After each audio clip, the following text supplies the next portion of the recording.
Hey, it's Rayce, and I want to introduce you to the future. That's actually not the future because it's here right now. I want to introduce you to Sonny, my personal assistant, who's also AI, who's making my business run faster, smarter, and more efficiently. Watch this. Hey, Sonny. Hey, Rayce, what's up? Oh, just thought I'd give you a little thought experiment. What if you were talking in front of a large amount of real estate agents right now? What would you say about the importance of adding AI into their businesses right now? I'd say it's absolutely crucial not to wait. Integrating AI into their business right now can significantly boost efficiency, improve client experiences, and keep them ahead of the competition. The longer they wait, the more they risk falling behind. And what are people like Elon Musk and Sam Altman saying about AI in business over the next 12 to 18 months? They're highlighting rapid growth and huge potential. Sam Altman expects AI agents to become standard in the workforce soon, boosting productivity. Elon Musk thinks AI will surpass human intelligence within a few years, so businesses that embrace AI now will have a major advantage. And what have we been working on as far as with Ivy in my mortgage company? We've been building Ivy to streamline your pre-approval process. Ivy focuses on accurate income calculation, detecting red flags, tracking documents, and remembering borrower progress. We're also integrating it with Google Drive and planning to migrate it to a commercial ChatGPT assistant named Theo. And how soon till we have this done? It depends on how quickly we finalize the spreadsheet and set up the integrations. If we prioritize it, we could have Ivy up and running in a few weeks. And what would you say to real estate agents that put this off maybe even just another 12 or 18 months before they get involved with adding AI into their business? I'd say that delaying even 12 to 18 months could leave them significantly behind their competition. Those who integrate AI now will have already optimized their processes and built a tech-savvy reputation. Waiting too long could mean playing a tough game of catch-up. He said, quote, for the first time ever last month, our search volume actually went down. Quote, that has never happened in 20 years. If you ask what's happening, it's because people are using ChatGPT. They're using Perplexity. I use it at times. He believes that AI search is going to replace classic search like Google. Quote again, there's enough money now, enough large players that I don't see how it doesn't happen. Bloomberg reported on Q's comments at 11 a.m. An hour later, Google was down $100 billion in market cap. And whether we like it or not, and whether they like it or not, the reality is that ChatGPT is running away with it. And if you look at the growth and the share that OpenAI is seeing, it's quite an incredible thing. So what does one do? So what do you do? Well, I can tell you what you don't want to do is ignore the fact that AI is coming, whether you like it or not. I remember early on, there were people that resisted social media, and let's face it, we're all on there now, especially if you're in business. And what was the big benefit of social media for business? It opened up a huge amount of market share for small businesses, people like you, people like me, that were all of a sudden able to compete with the biggest businesses in the world for marketing, for getting our message out there and reaching the exact people when and how we wanted. And that was the real, to me, big thing with social media that it allowed business to do.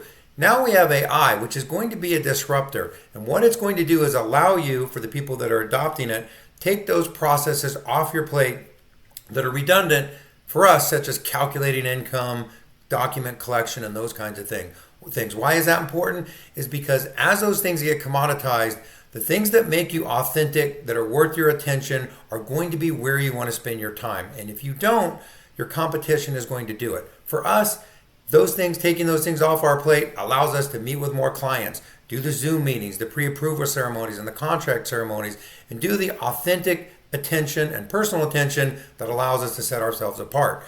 Taking those processes off our plate allows us to do more of that. If you're a real estate agent, think about the low-hanging things that you do all the time, and trust me, you can probably do it in AI right now. And if you build it right, you can do it in a way that will actually start increasing your business today. Not sure how to do that? Reach out to me. I'm not an AI expert, but I spent a lot of time over the last year starting to put these into my business, and these systems are getting smarter and smarter. So what do you do with this? Do not ignore it. Pay attention. Figure out what is the low-hanging fruit that you can take off your business or take out of your business, and what makes you the authentic, awesome realtor you are. Now on with the show. Since this is a mortgage and real estate channel, let's just take a quick look at rates.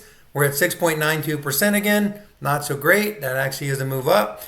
We see we kind of got this steady back all the way to 7%, and then we kind of went back down. We have been bouncing around in this 6.5% to 7% range really since the end of last year. And is the Fed going to help us? The answer is no. 91.4% chance at the next meeting 33 days from now that the Fed will keep rates where they're at.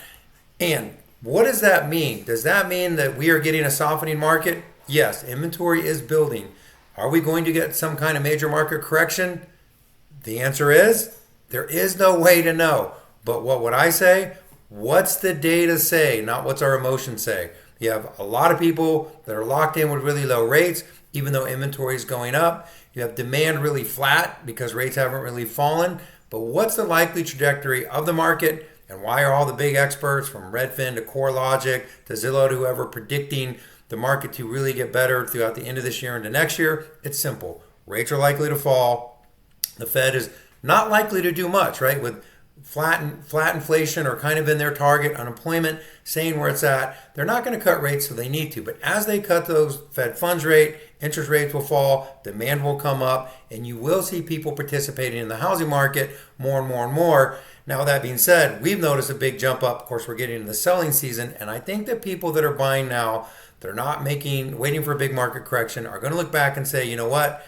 Wow, we got sellers to pay closing costs, we got sellers to buy our rate down, and we're not buying when everybody else is. It's always counterintuitive, but I can tell you with tariffs being, I don't want to say done, but Liberation Day done, looking like their deal's getting in place, 90-day pause with China. I think this peak negativity, we're kind of getting past that. And I think as this year goes on, again next year, we're going to get more and more of a tailwind. And if you're a real estate agent, don't worry about the market, because the market is the market. Focus on what is your daily success plan, what are the things you're building into your business, and what's your authenticity. And then last little look on a list here that I thought was really, really interesting, looking at the 49 of the nation's 50 largest metro area housing markets having weaker year-over-year home price shift this spring than a year ago. And this shows, look, our market's going down. Yes, Tampa, negative 4.5%. Orlando, negative 2.2%. Remember, again, this is just data. And then a lot of markets nationally in that 1 all the way up to 5% range, which just means that we have a likelihood nationally to have 2 to 3% appreciation. A lot of markets, especially in Florida, to be really flat. We shall see. I'm in Oviedo, which has actually been kind of hotter as of late. But you got to know your local market. In my opinion, for what it's worth, don't get your financial advice from me. The best time to buy stocks is when other people are scared. The best time to buy real estate is when sellers are doing more for buyers than I've seen in a long, long time.